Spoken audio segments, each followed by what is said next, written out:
heisters and raiders as well, and welcome to another video update regarding Payday 2 as well as Raid World War II. Almir here from Overkill with the latest on what's going on. So, first up, we're still working on the console versions for Payday 2. Don't worry heisters, we hear you. You're asking a ton of questions about both the Switch version, PlayStation 4 version, as well as the Xbox One version, and we are still working on all of them. And yes, Payday 2 is coming to the Nintendo Switch, if you didn't know that already. And for you PC heisters out there, don't worry, we have more content coming out. We have more content in development for you.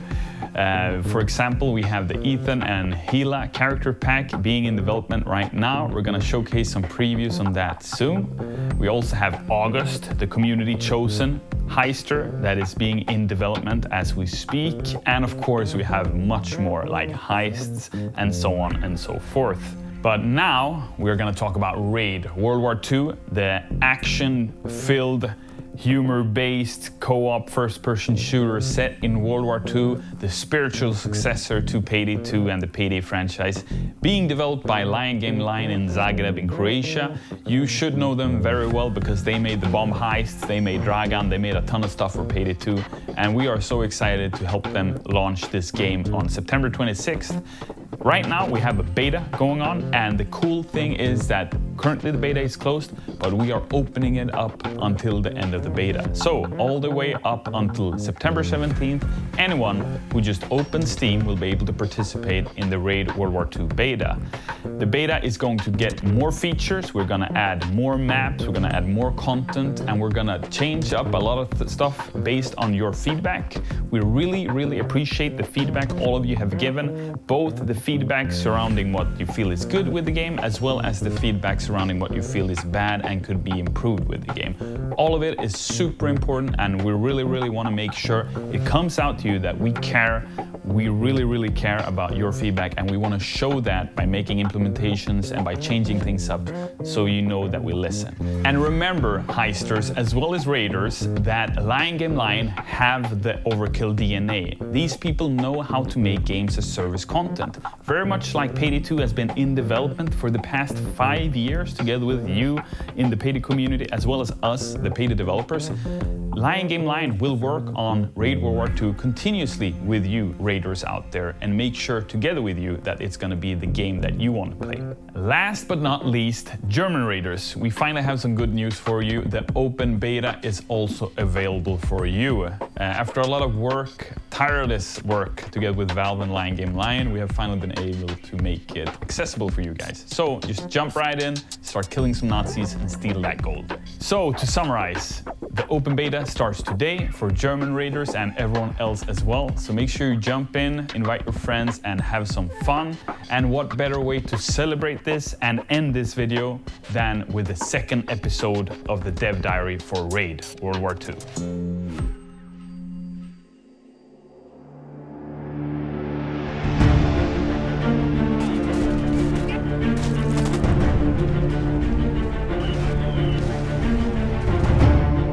He told me, some of the ideas that he had as well, and it just sounded fucking awesome.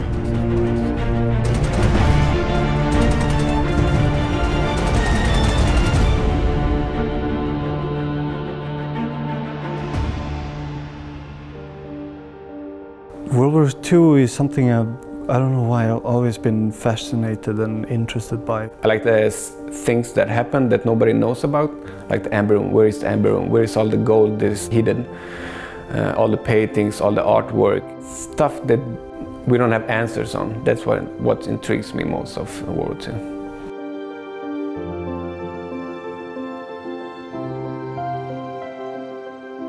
World War II is such an interesting genre, if that makes sense, or a time period.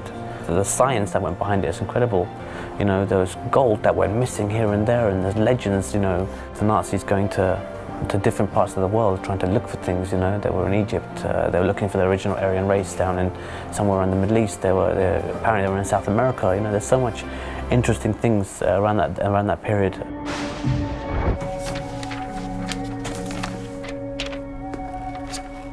The story of Raid follows the adventures of the Raid gang, but we didn't want them to be the kind of very clean-cut traditional, you know, square-jawed commandos fighting the good fight all the time. They do fight the good fight, but they're also got a little bit of a dark edge to them.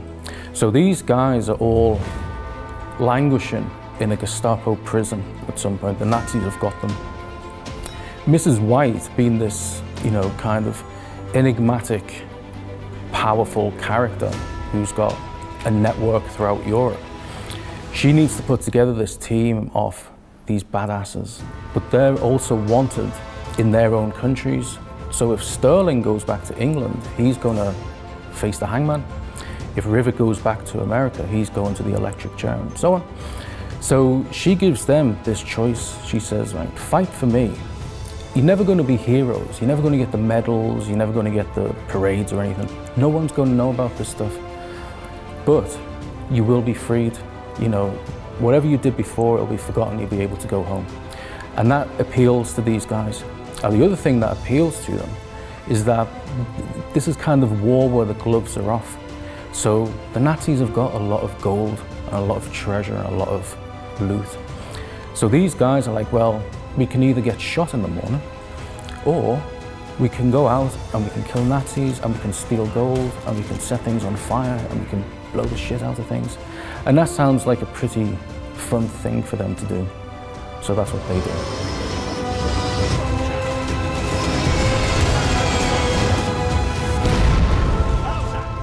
Any game I made, it's the same curve.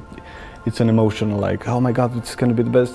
Shit, what are we doing with our lives? And then like, that was amazing, let's do it again. PAX really happened at the end tail of the negative curve. Before PAX, people were nervous also. Is it good enough? Is it cool enough? Are people gonna like it or not? That was the turning point, you know. I remember getting that call and being like, oh my god. After a few hours, when everything calms down, then you have the thing in your head, holy fuck, now we can fuck up.